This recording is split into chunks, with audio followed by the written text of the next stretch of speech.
Business Book Summaries. Hello. Today, I'd like to talk about a book called Grit, The Power of Passion and Perseverance. Let's start with a straightforward question. Do you consider yourself exceptionally intelligent, or do you simply believe you're smart? Many of us may not consider ourselves geniuses, but we often see ourselves as reasonably smart. Now, imagine having to choose between being highly intelligent or emotionally intelligent. Most people would likely lean towards intelligence because no one wants to be seen as less smart. However, we're not here to discuss the IQ against, opposed to EQ debate today. Instead, we're exploring a trending concept known as grit. You might wonder if it's just a new way to describe an old idea, but that's not the case. Grit isn't the same as mere perseverance. It involves a crucial element called interest. To put it simply, to be genuinely gritty, you need to stick with something you're genuinely interested in. The author of this book is Angela Duckworth, a renowned psychologist and associate professor at the University of Pennsylvania's Department of Psychology. Speaking of psychology, Uppen's psychology department is one of the world's best and has a long history. Angela Duckworth is also a TED speaker, known for her talk titled Grit, The Power of Passion and Perseverance, which has amassed over 10 million views worldwide. Now, let's learn a bit about the author. If you've seen her talk, you might have noticed her Chinese heritage. Angela Duckworth is of Chinese descent, and like many Chinese parents, her father placed great importance on his children's intelligence, often telling her, you're not a genius. But here's the twist. This girl, repeatedly told she wasn't a genius, was awarded the MacArthur Fellowship in 2013, often referred to as the Genius Grant. You can't apply for it or be recommended by friends. You can only win it if the top experts in your field recognize your groundbreaking work. In a way, grit serves as a guide for an ordinary person's journey towards excellence. Now that we've introduced the book and its author, let's dive into its content. The book primarily covers three key topics.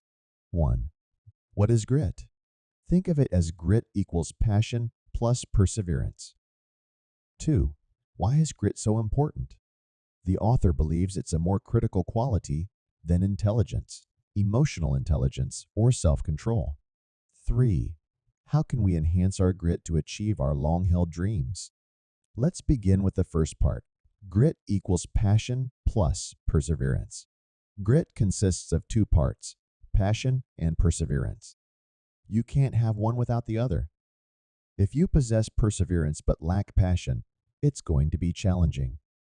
According to the author, passion isn't something you decide on instantly.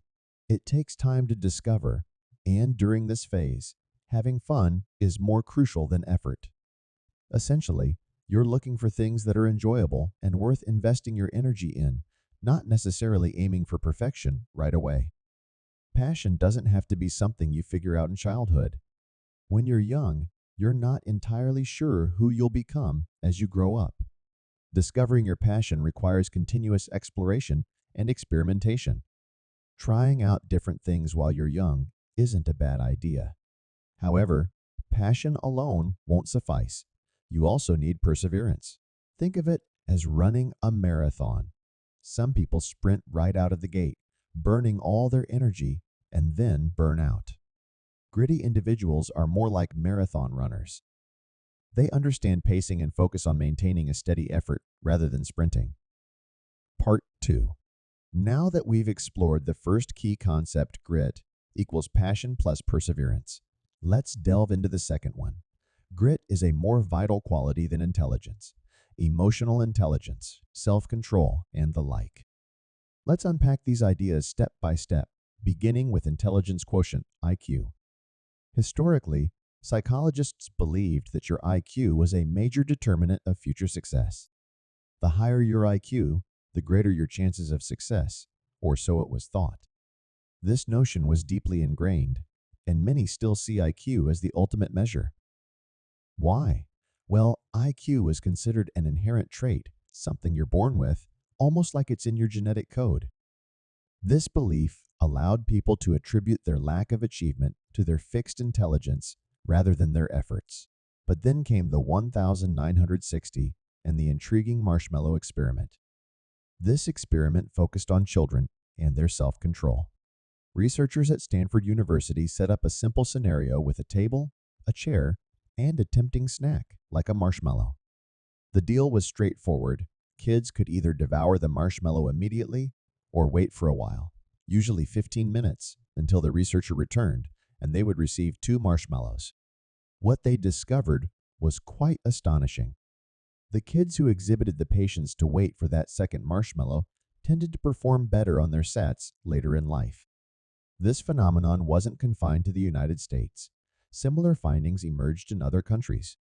This revelation shook the belief that IQ was the sole predictor of success.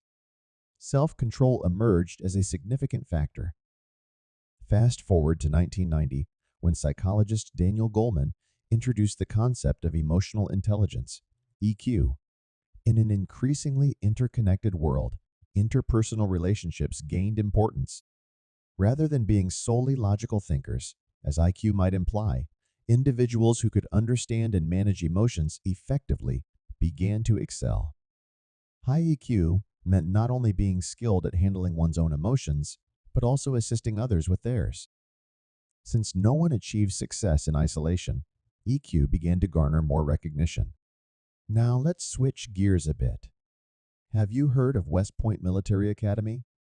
It's a prestigious United States military institution renowned for producing exceptional military leaders, politicians, educators, and scientists.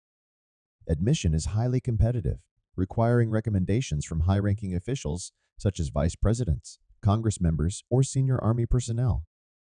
Out of 14,000 hopeful applicants, only 4,000 received recommendations.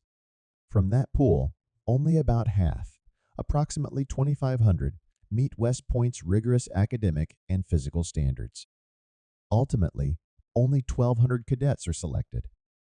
Here's the twist. Despite these stringent criteria, 1 in 5 cadets drops out, and many don't even make it through the first summer. Psychologists set out to determine what kind of person could endure West Point's grueling beast barracks training and how to better identify suitable candidates. To tackle this challenge, they developed the grit scale, conceived by Angela Duckworth, the book's author. This scale comprises 10 questions, each describing a different scenario. Respondents choose from 5 answers, ranging from not like me at all to very much like me. This scale measures not only overall grit, but also passion and perseverance separately. In 2004, 1,218 students at West Point took the grit scale test. By the end of the beast barracks training, 71 cadets had dropped out, and it turned out that those with lower grit scores dropped out earlier. Thus, the grit scale proved to be a more accurate predictor of who would persevere compared to ESAT scores. The same study was repeated in 2005, with similar results. The crucial question was whether the grit scale could apply beyond West Point. Angela Duckworth tested it in the sales industry, known for its constant rejection and challenges. The outcome? Those with higher grit scores were more likely to stick around, surpassing traits often associated with success, such as extroversion, emotional stability, or responsibility. So, what's the key takeaway? The grit score is a superior indicator of potential success compared to IQ, EQ, or self-control. The exciting part is that your grit score is not set in stone. It can be enhanced and improved. Consider subscribing to business books, summaries, and I highly recommend reading the original book for a deeper understanding. If you have more books you'd like insights on, feel free to share them in the comments.